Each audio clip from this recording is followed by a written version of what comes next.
future science talk, people. My name is Dan Woodman, and I am the T.R. Ashworth Professor of Sociology at the University of Melbourne. Now be honest, did anyone read that as trash work? It is not the first time that has happened to me at all. You might even be thinking, oh my god, maybe this guy is like the big chicken of research. I get down into the deepest, darkest trash of human behaviour. Maybe this talk's going to be about reality TV.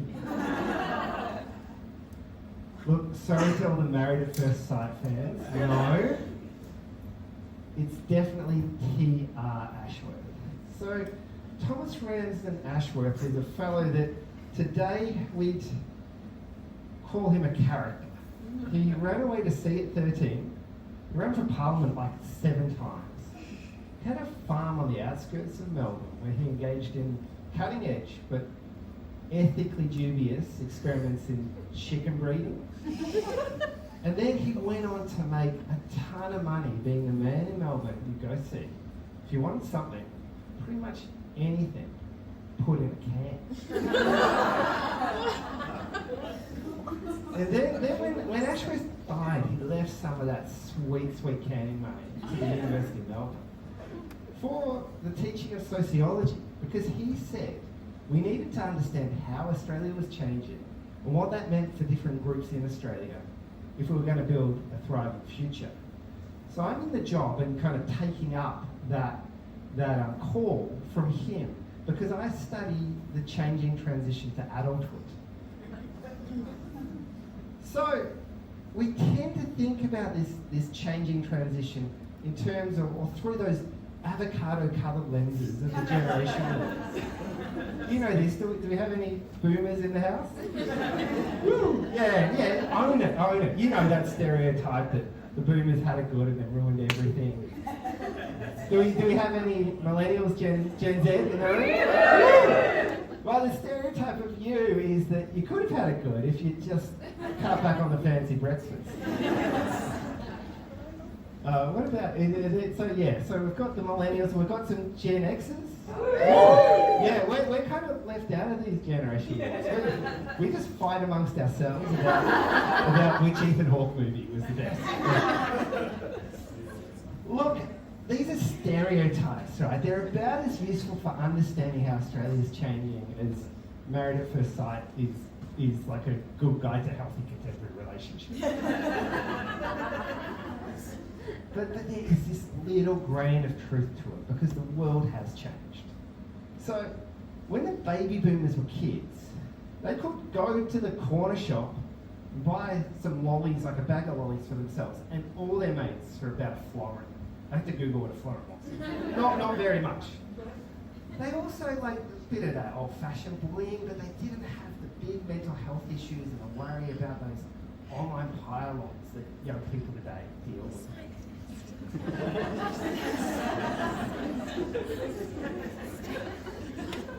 But most of all, it was so much easier for them to catch polio. So I say that partly to make a joke, right? That's right. Got to hit my 20% quota. But also to make a point that when we talk about how young people have it overall harder, that's probably a little bit too simplistic. Some things are harder, some things are easier, but it is taking young people in Australia longer to build successful adulthoods. And that shapes their lives, but it's also kind of making it harder for parents too.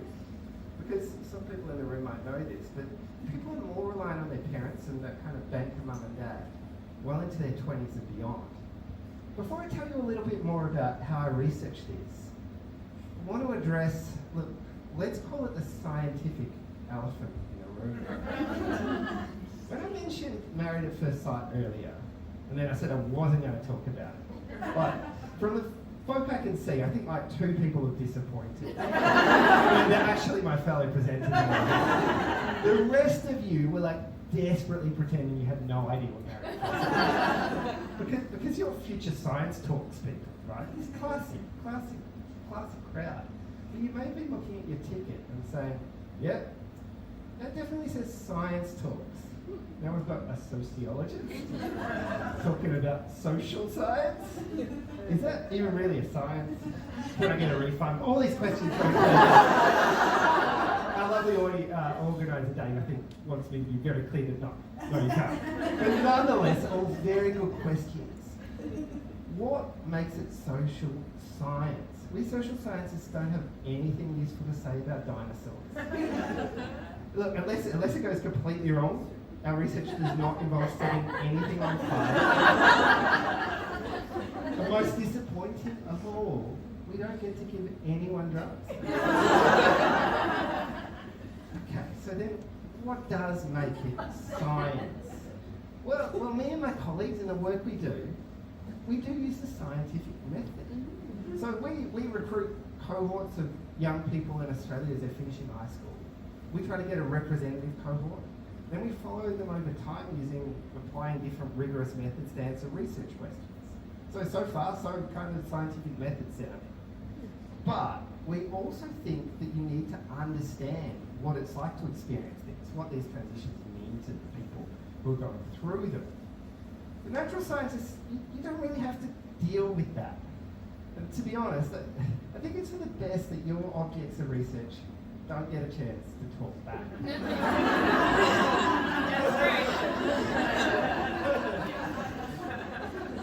So we get into people, what makes them tick. So you're thinking, I know, and just looking at me like, social scientists, they're obviously the cool kids of science. You know. I want to disavow you of this idea real quick. Because there is an entire sub-branch of my field, and there's some of my colleagues here, that looks at small group interaction. And this is basically built on us finding it almost inconceivable that people can talk to strangers at parties. So next time you're at a party, the guy sitting looking sad by himself, that's probably the social scientist.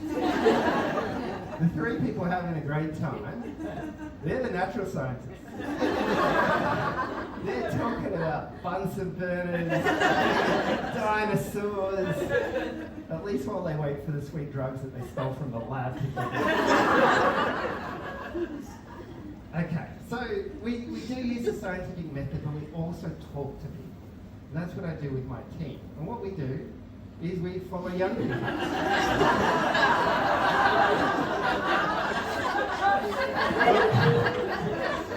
When I started this research, I was pretty young myself. But as time goes on, I increasingly need to add the words, I follow young people in a non-creepy way.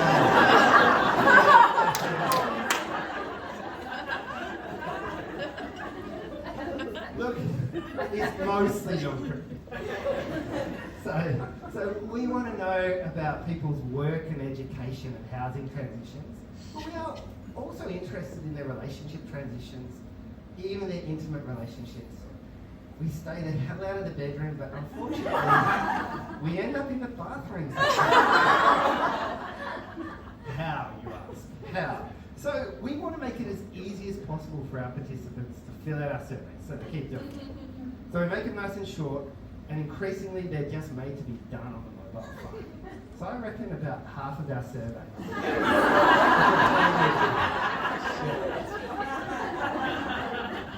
They're done on the camera. Now look, to be honest, I'm happy with that. Just give me your data. But remember, I said we also do interviews.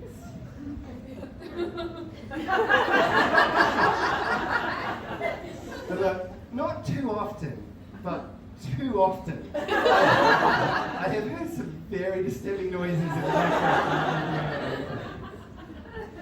So we follow people through their 20s, we do surveys, but we also talk to them. And the team, we've actually been doing this since 1991.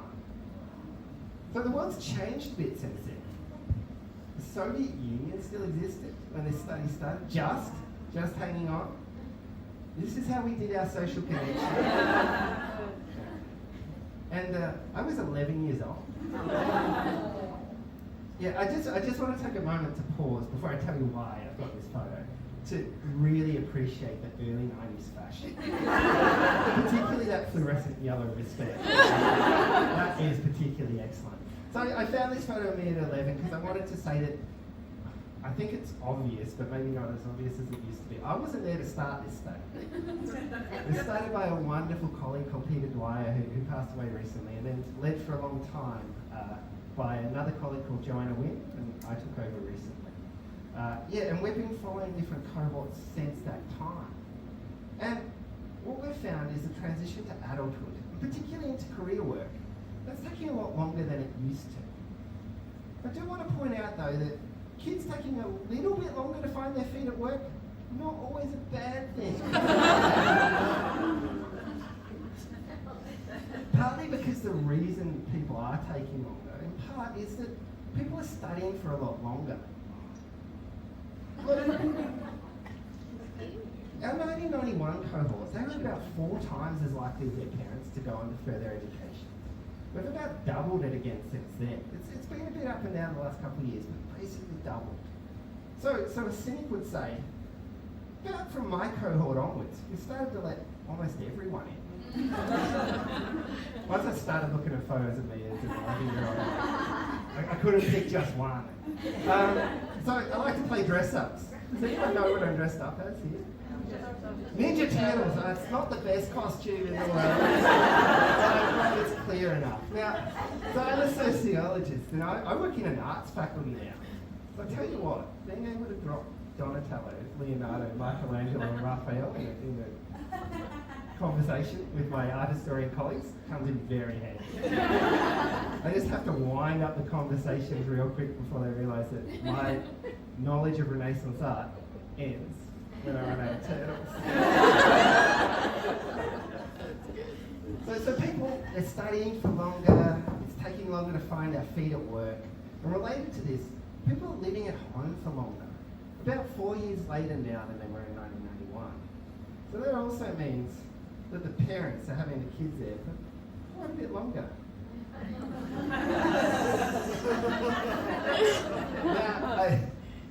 Now, the boomers didn't want to yell out before, but these, I've shown a few photos of me, so I want to be real clear. These silver foxes here, not my parents. But shout out to all the silver foxes in the room. Thank you for being here. So one of the reasons people are staying at home longer, on top of this studying longer and finding it harder to find our feet at work, is that we have made houses way more expensive. So if there's any historians around, and I think there might be one actually, they might want to fact check me on this. But if I'm remembering correctly, the boomers could buy a house for about 172.25 foreign. Maybe it was 60 magic beads. It was like something like that. But now we're like the house in our major cities, we're kind of looking at the $1 million mark, sometimes plus. That is a lot of avocado toast. The real scientists in the room are going to be wanting to check my maths here. But I've done the calculations, and I think you'd have to forego 13,000 avocado toast breakfasts just to get the deposit together in one of major cities. Now again, this is kind of back of the envelope calculations, but I'm really confident about it. So the young people in the room who don't have a house yet are going to want to write this down. I've done the sums, and the most financially prudent thing you can do is to just build your house out of avocado.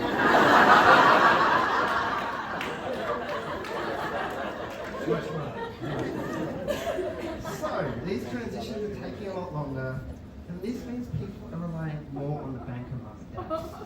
You've probably heard about this in terms of housing, but our research is showing that it's for a lot more than housing. So people are getting help through their 20s, sometimes beyond, with things like education, sometimes managing these rocky transitions to a good job that can take a while, but also just increasingly to manage everyday expenses. And this matters. It matters for inequality, because some mums and dads have much bigger piggy banks than others. Look, so just to finish, I really did love to play dress-ups. Part of that was about imagining who I'd be when I grew up. part of what you're doing there. So I've been thinking about this 11-year-old as I've been putting this talk together. He had a good run. You would be surprised where I ended up. But I look at my kids now, who are actually almost exactly the same age as me and my little brother in this photo, Lewis and Pearl. And I do hope our research helps us as a society make the right decisions so them and their cohort, they can build adulthoods that work for them irrespective of how wealthy their parents are. So just as I finish, does anyone know who I might be dressed up as here? No, if you did, that would be like so awesome. But it's actually the guy from the start. So that fellow who was not Tia Ashworth was actually a comedian called Yahoo Serious. Folk remember him? Yeah, so this is the comedian Yahoo Serious. And he's in a movie called Young Einstein. So he's playing a scientist, like Albert Einstein, in the most historically inaccurate way imaginable. But he is playing a scientist. And I do like to think that 11-year-old me would just absolutely love that for at least tonight, I'm a social scientist pretending to be a comedian.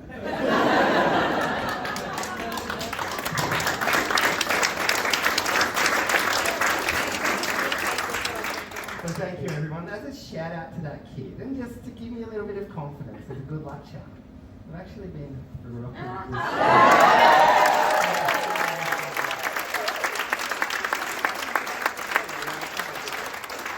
So thank you. It has really been so much fun. I hope you've enjoyed it, and we've still got another talk to go. So thank you and enjoy the rest of the show.